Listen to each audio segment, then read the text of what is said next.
Hey guys, welcome back to the Ultimate Goosebumps Man channel, and today I am bringing you guys yet another episode review from the classic Goosebumps show.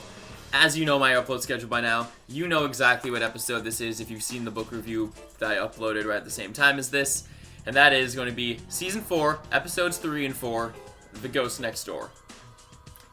Now, the book is an absolute perfect book in my opinion. It is a 10 out of 10, I adore it, it's one of my favorite books hands down. However, the episode is a bit of a different story. While I still love it, I still think this is a great episode overall. It has a lot of cool atmosphere in it, some great performances. There are some things that are holding it back, and I'll get to that.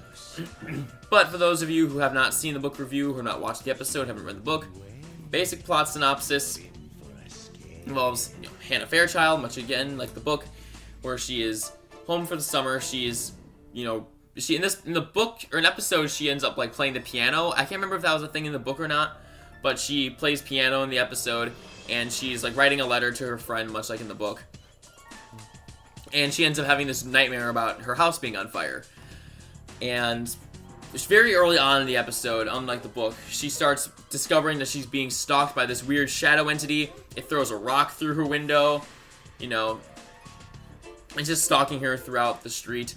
She tries calling the police can't hear her for whatever reason, and a lot of weird occurrences happen. And eventually she ends up meeting Danny, who, much like in the book, he's a kid who moves in next door, and she, again, as like the book, she suspects that he is a ghost.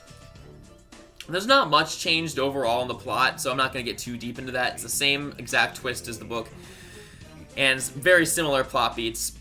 There's only one big difference, which I'll get to. But still, very solid episode overall. I still really enjoy it. I think there's some really fun cameos, or not cameos, but casting from other Goosebumps characters. The kid who plays Danny is the same kid who played Noah in the Haunted Mask episodes, which is really cool.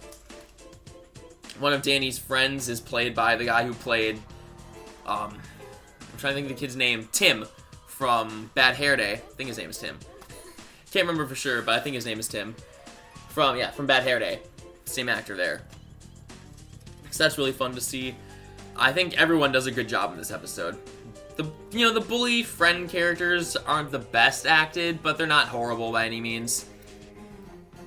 I think that the actress who plays Hannah does a great job at giving the emotional moments to her, kind of giving her this very big sympathetic role, much like in the book. I think the actress does a really good job giving her a great performance and selling the character. I think that the effects are decent throughout the episode. It has some fun effects to it, some creepy moments. But the biggest sin of the episode that the book does not have is the shadow creature. The episode plays him up a lot more than he does in the book. He is a much more prevalent threat throughout it, and is kind of meant to be given the role of the main antagonist, versus in the book where he is the antagonist, but he's not a very prominent character in the book. Here he is in a lot of the other scenes that he is not in. He is constantly kind of being a presence that's haunting Hannah. He stalks her outside, as I mentioned. He keeps popping up in front of her when she's going around town. And eventually, once you get to the big twist of the episode, which again, like the book, spoiler alert if you haven't heard the twist, but I need to kind of explain the twist in order to explain Dark Danny, or what Dark Danny we call him in the community, but the Shadow Figure's character and his motivations.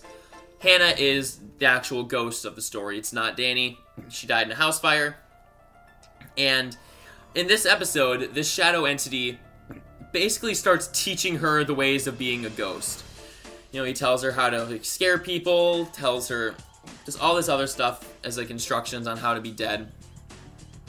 And much like in the book, it's revealed that he is wanting to basically take over Danny's body and trade places with him. And Hannah doesn't like this. And the climax is also kind of different, where Danny is basically forced to sneak into the mailman's place named Mr. Chesney, who is very different than his book counterpart. In the book, he is just this really grouchy, mean person who just hates the kids in the neighborhood. But in the episode, he's actually a kind of nice guy overall. He's a little more goofy, a little more lighthearted and comedic than he is in the book. And there's a great scene with him near the end But basically, these two bully friends that Danny's been hanging out with encourage him to go into Mr. Chesney's house and light I think it was like a stink bomb or a smoke bomb or something like that. I think it was a stink bomb. But when he does this, he accidentally drops the match and starts the house on fire. And he ends up getting locked in like a broom closet while the fire is going on, which is something that the shadow entity was planning to happen. And this is the moment where he's going to take over Danny's body.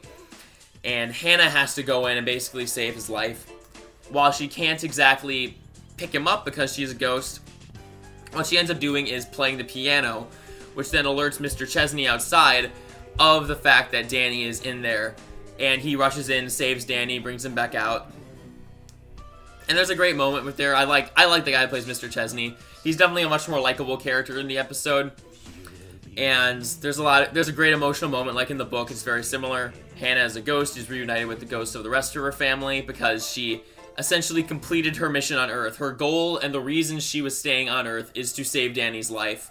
And now that she has completed that goal, she is able to move on into the afterlife with the rest of her family. And there's a really sweet moment with Danny and his mom in there.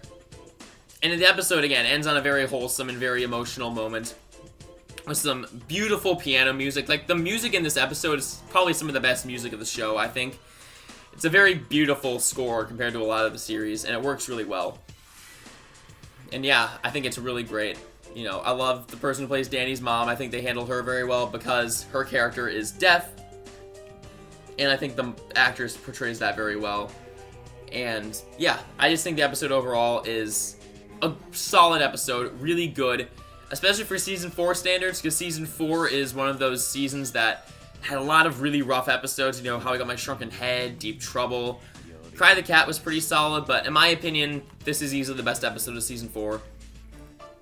I think a lot of it was handled very well, and I really appreciate the things they did through the adaptations, even if they definitely made a big fumble with the shadow entity and how he plays a role in the story.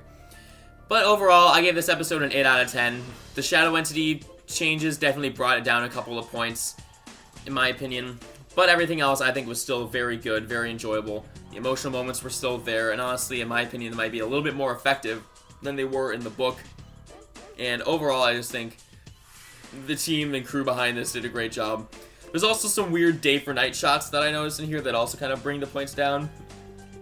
Because I'm guessing it probably is because it was harder to film during the night during these sequences in the later show. Like, early seasons they were able to, but you notice very heavily that in seasons 3 and 4 they do a lot of day for night shots, which is very jarring and kind of weird to look at. Which also kind of brings the score down a little bit, but it doesn't bother me that much. Yeah, overall, still a very good episode. Very well done. Definitely recommend you check it out if you're like binging through the series. Definitely don't skip Ghost Next Door. It's a really good one, and it's still a high recommendation for me. So, yeah, that's all I gotta say about it. I want to thank you guys all so much for watching once again. If you like this video, please make sure to subscribe and leave a like. And, you know, I'll be back to you guys soon with the book and episode ranking videos. So, until then, I hope you all have a very scary day, and I'll see you soon.